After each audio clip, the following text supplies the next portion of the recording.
Hi everyone, Aaron here for Zollotech, and over the past week or so, there's been a bunch of news about an upcoming MacBook Air, maybe a refresh with that, MacBook Pro, iPhone 13, the release of iOS 14.6 since we had Beta 3 yesterday, AirPods, and much more. This is your news update for the week of May 9th, 2021. And the first thing has to do with Apple naming a new VP of Corporate Communications. Stella Lowe was previously at Cisco, and she is now going to be taking over a main leadership role for corporate communications in place of Apple fellow, who is actually heading this up, Phil Schiller. She's not yet on the Apple leadership website, but will be fairly soon once it's announced, and will be taking over that role. So she'll be the main person handling all of the corporate communications. So it's nice to see them filling that as a full-time role now that Phil Schiller is a Apple fellow and sort of in an advisory role. Now, when it comes to Apple Maps is always being worked on, and they're continuing to improve it. So if you go into Maps and maybe you're in a city like San Francisco, you have the option for look around. So you can look around the city, take a little stroll as you tap through the city and see what everything looks like. We've seen this in mapping services for some time, and Apple continues to work on it, and apparently they've been spotted around Hong Kong. So they're working on this in Hong Kong to provide more guidance as well as more visuals throughout the entire city. So this is San Francisco, but you'll soon be able to have this in Hong Kong, it looks like, hopefully within a few months as they finish mapping the whole city. So it's just something they're doing now, but people have been spotted doing that.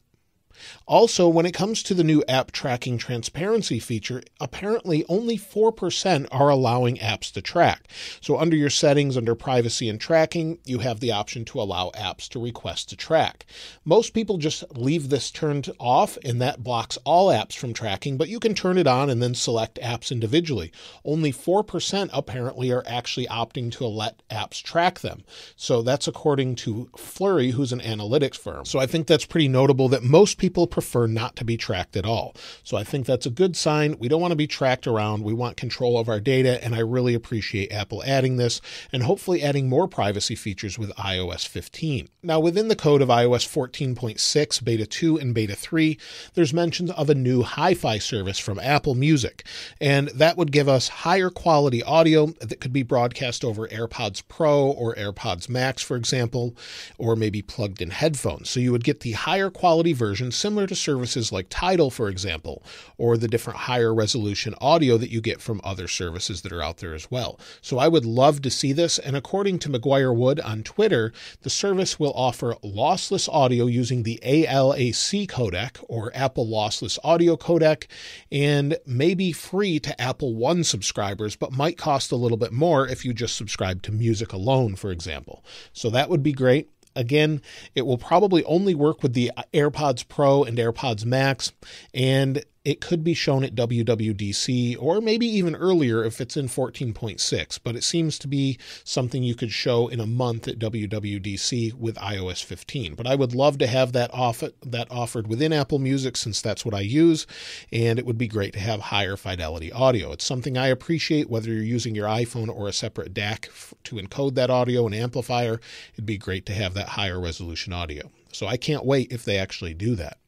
Now, when it comes to AirPods, the same source is saying that AirPods 3 will not launch until later this year. We've seen a lot of different renders or different examples of what they could look like, so similar to AirPods Pro, but a little bit different, and they may not launch until later on. Many people have said they're ready to go with the new AirPods 3, but right now, maybe they won't launch until the end of the year, and maybe we'll even get some newer, higher fidelity quality audio devices from Apple as well. But the AirPods Pro are one of those things that I think should get that sort of feature and makes sense. It makes them more pro, for example. Now, when it comes to iPhone, the new iPhone 12 in purple is the first Apple device to use a randomized serial number. This has long been rumored that Apple was going to do this, or they've been talking about it, and the iPhone 12 in purple is the first device to do it.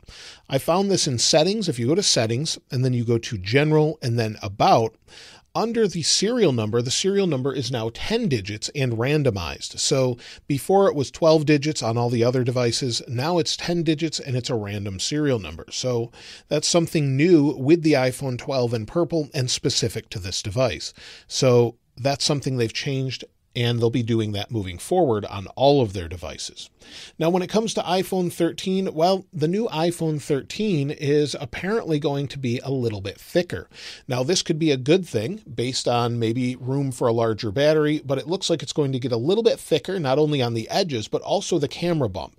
In the iPhone 13, Apple is said to be transitioning to a different frame to accommodate new sensor shift stabilization, which we have on the iPhone 12 Pro Max on some of its sensors, but also will accommodate it for all lenses and a larger camera bump in general. So it's said to have a little bit better sensor for every single one of these cameras, as well as a larger bump. As you can see here, Lou from Unbox Therapy actually was able to have a prototype hands-on, and it looks a little bit thicker and a little bit different as far as the overall camera bump. So it's something that we expect. Now, I think a lot of people will really appreciate maybe a slightly thicker phone with a bigger battery. I know a lot of people would appreciate more battery as well. Most people don't really care that the phone is super thin as long as they can get through a couple days with their battery. So that's something. Also, it does seem to appear that we're going to get a smaller notch. The notch has been something that people have wanted to get rid of for a while. Personally, I don't really mind it. It's sort of a signature look for an iPhone, but it looks like it's going to get narrower for sure, since Apple was able to redo the true depth camera that does Face ID and more. So they're able to condense the sensor package overall and make it more compact. Eventually, it's said to be under the display as well, though. Now, this year, Apple also added a 5G modem with millimeter wave to their iPhone lineup, and Apple is continuing to work on their own modem. They own a bunch of patents they bought off Intel when Intel decided not to make the modems anymore, and Apple is going to be using those to try and make their own 5G modem. According to Ming Chi Kuo, we could see that as early as 2023, where they have their own modem, which would provide for possibly better control and better battery life and more. So that's something I definitely welcome Apple doing, as long as they can make it better than what Qualcomm is offering. Now, as far as iOS 14.6, well, Apple released Beta 3 just yesterday. That's a little bit of a surprise. They keep switching to Mondays for a release now, so they keep changing this up. But I think we could see a possible release candidate by the end of this week, with a final release next week. Just yesterday, Apple stopped signing iOS 14.5, which means you can no longer downgrade to iOS 14.5 if you wanted to, and that usually means within 2 weeks we'll have a public release based on what they've done in the past.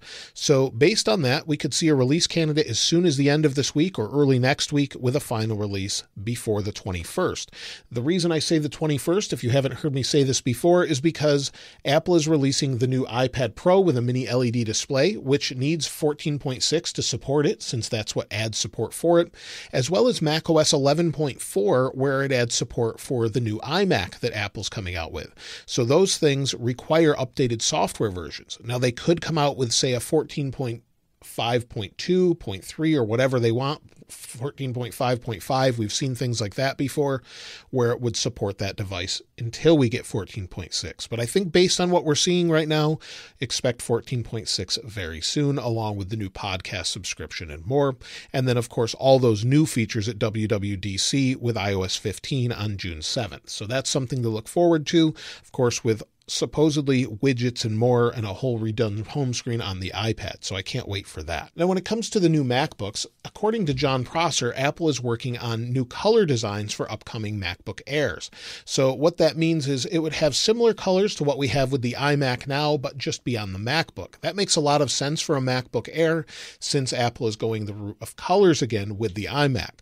Also, it looks like it's only going to have a port on each side. So there would be a Thunderbolt or USB-C port on one side and the other, not a bunch of ports. And it's also said to have a similar but thinner design to what we have with this M1 MacBook Pro, where it's squared off and no longer tapered. So super thin, thinner than this, maybe as thin as this headphone jack, and that's about it. So a super thin design, a different design, and Apple is said to update all of them. And also it would have Touch ID integrated like we do now, but with a white keyboard and a white bezel as well, with no touch bar. So all of those things are said to be updated with an upcoming MacBook Air, which makes sense. We could see it launch in late 2021.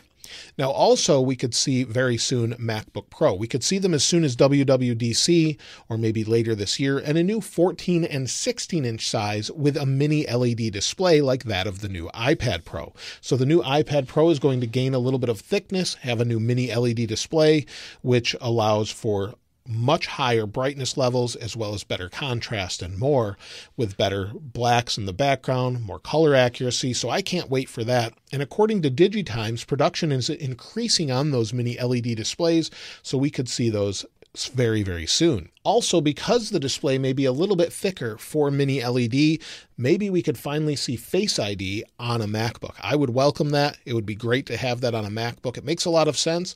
While Touch ID is great, I think Face ID would be even better when it comes to a MacBook.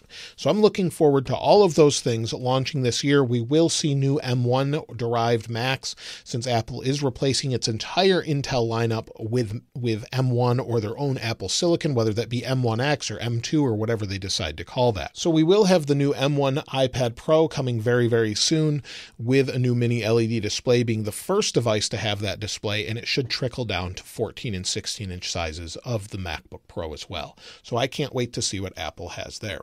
And that's everything for the past week as far as what's coming soon. Hopefully we'll see new things like Apple Glass maybe later this year, as well as maybe new AirPods Pro or something we didn't expect altogether, such as a VR headset or things like that. I can't wait to see what Apple has the rest of this year. Let me know what you're looking most forward to in the comments below. If you'd like to get your hands on this wallpaper, of course, I'll link it in the description like I normally do. And if you haven't subscribed already, please subscribe. And if you enjoyed the video, please give it a like. As always, thanks for watching. This is Aaron. I'll see you next time.